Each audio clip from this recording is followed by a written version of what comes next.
আমার এই ছোট্ট পরিবারের নববর্ষে সবাইকে শুভেচ্ছা জানিয়ে আজকের ব্লগটা শুরু করছি বন্ধুরা।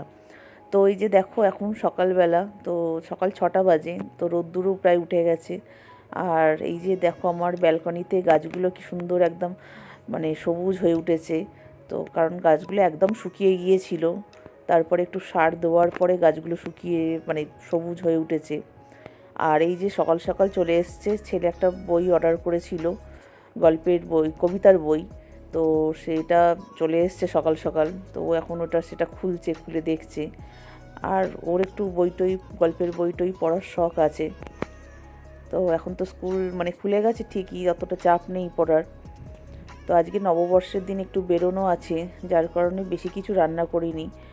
অল্প একটু শুক্তো করেছি আর একটু মাটন করেছিলাম, করে কারণ দুপুরবেলা একটু বেরোবো। তো এই যে দেখো বন্ধুরা, আমরা বেরিয়ে গেছি। এই যে আমার এই যে পোষ্যটিকে, এটিকে নিয়ে, এনাকে নিয়ে আজকে যাওয়া হচ্ছে। কারণ ওর চুলগুলো খুব বড় বড় হয়ে গেছে, কাটিং করাতে হবে। মানে চুলগুলো না কাটলে ও গরম, এখনও তো আমাদের এখানে সেভাবে গরম পড়েনি, কারণ গরম পড়ার পর ও খুব কষ্ট হয়। তো ও পারে না প্রায় থাকতে, সেই কারণে ও চুলগুলো একদম মানে কেটে দিতে হয়, ছোট ছোট করে দিতে হয়। তো সেই জন্যই যাওয়া। আর এই যে রাস্তার মাঝে যে দেখা যাচ্ছে টেন্টগুলো লাগানো হয়েছে এখানে আসলে নবরাত্রি উদযাপন হয়েছে, নবরাত্রি উৎসব চলছে। তো এখান নর্থ ইন্ডিয়া এরা সমস্ত এই চৈত্র নবরাত্রিটা তো ওরা খুব মানে আর করে। তো সেই জন্য এখানে সবাই চৈত্র নবরাত্রি ওরা পালন করে।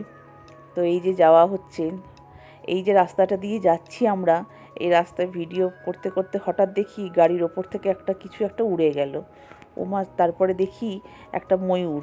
তো আমার দুই ছেলে তো অবাক হয়ে গেছে, কারণ এতদিন ধরে আমরা এখানে রয়েছি, এত বছর ধরে, কিন্তু কোনোদিন ময়ূর উড়ে যেতে দেখিনি।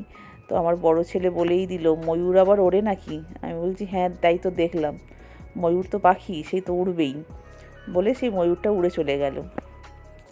আর এই যে রাস্তাটা, এই রাস্তাটা মানে রাত্রিবেলা খুবই মানে ডেঞ্জারাস হয়ে যায়, কারণ খুবই বিপজ্জনক হয়ে ওঠে।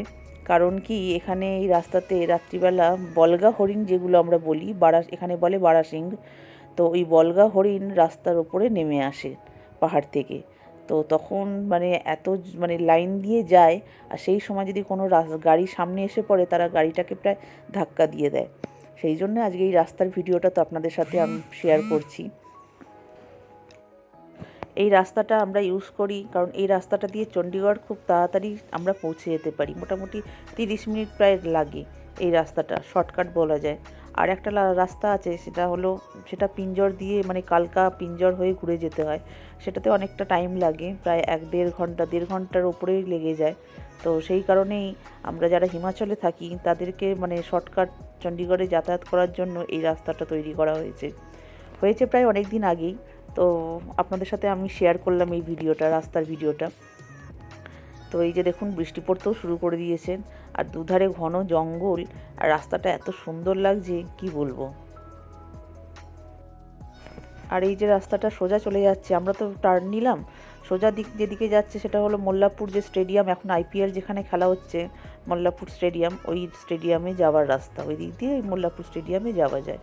আর আমরা এই যে সোজা বেরিয়ে এলাম চণ্ডীগড় যাওয়ার জন্য।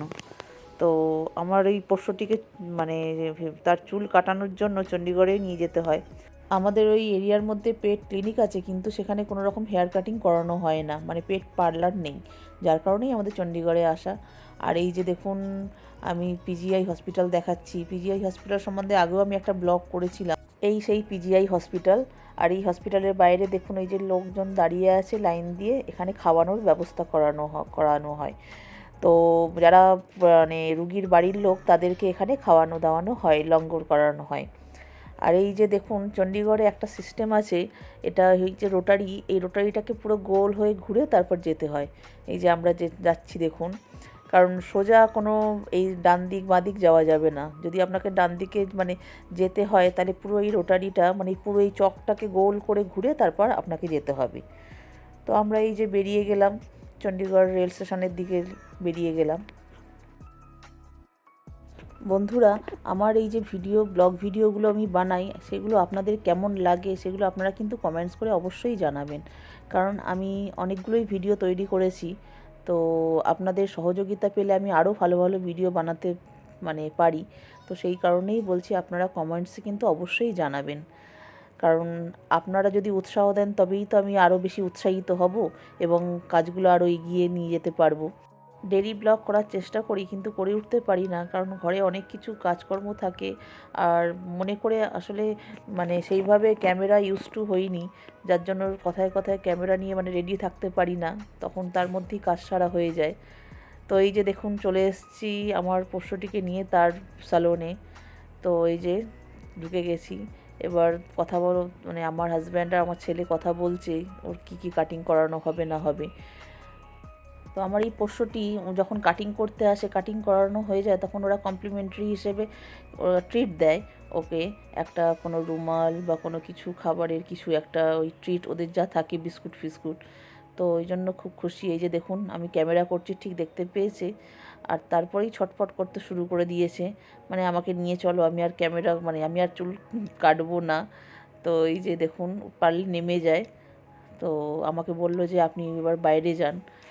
তো আমি তাও একটু ভাবলাম একটুখানি ভিডিও করে নিই, তো আমার বন্ধুদের সাথে আমি শেয়ার করব। তো এই যে কাটিং করার পর একবার চেক করে নিচ্ছে কি ওর কাটিং ঠিকঠাক করা হয়েছে কিনা, কারণ নখগুলোও তো কাটতে হয়, তো ওই নখগুলো কাটা হয়েছে কিনা। তো এই যে সিটজু একজন, আর একজন হলো আমার পোষ্যটি, দুটোই সিটজু। আর ওই যে গোল্ডেন রেক্টিভার, ওকে স্নান করানো হয়ে গেছে, এবার ওর কাটিং হবে। তো উনি খুব ভয়ে ভয়েই আছেন দেখে মনে হচ্ছে, আর এত ডাকছিল, তো ওই জন্য ওকে মাজেল পরিয়ে রেখেছে। তো এরা আসলে ভয় পেয়ে যায় না, ভাবে বোধহয় কী করবে আমাদের সঙ্গে, হ্যাঁ আমার সঙ্গে এবার কী হবে, সেই জন্য খুব ভয়ে ভয়ে ছিল। তো আমাদের কাজকর্ম হয়ে গেছে, ওর কাটিং হয়ে গেছে, এবার আমরা বেরিয়ে এসেছি। তো একটু আইসক্রিম খেয়ে বিকেলও হয়ে গেছে, তো এবার আমরা বাড়ির পথে রওনা দেবো। তো সেই কারণে এই যে আমরা বেরিয়ে গেছি, এবং রামনবমীর উপলক্ষে প্রসেশনও বেরিয়েছে রাস্তায়। তো 2 লেনের রাস্তা এখন 1 লেন করে দিয়েছে। তো এই যে দেখুন, আমার পোষ্যটি চুল কেটে একেবারে হিরো হয়ে হিরোগিরি দেখাচ্ছে সামনে এসে। তো এই যে এক জায়গায়, সবথেকে বড় কথা, এক জায়গায় কিছুতেই বসছে না, খালি ছটফট ছটফট করে বেড়াচ্ছে। আর এই যে দেখুন, মুখটা একেবারে কিচ্ছু জানে না, কিচ্ছু বোঝে না। তো আমার ঘরের ডাইনিং টেবিল চেয়ারগুলো কামড়ে কামড়ে সব ছাল তুলে দিয়েছেন। এখন দেখলে মনে হয় কিচ্ছু জানে না, কিচ্ছু বোঝে না। তো আজকের মোটামুটি ওর কাটিং হয়ে গেল, এখন আপাতত 2-3 মাসের জন্য নিশ্চিন্ত। তো বন্ধুরা, ওই যে দূরের শহরটা দেখতে পাচ্ছেন, ওইখানে আমরা যাব, কারণ ওখানেই আমাদের বাড়ি। তো আমার ভিডিওটা আজকের এখানেই শেষ করছি। তো আমার ব্লগটা যদি আপনাদের ভালো লাগে, তাহলে লাইক, কমেন্ট, শেয়ার করবেন। ফেসবুক থেকে দেখলে পেজটা ফলো করবেন। চলুন, সবাইকে নমস্কার জানাই।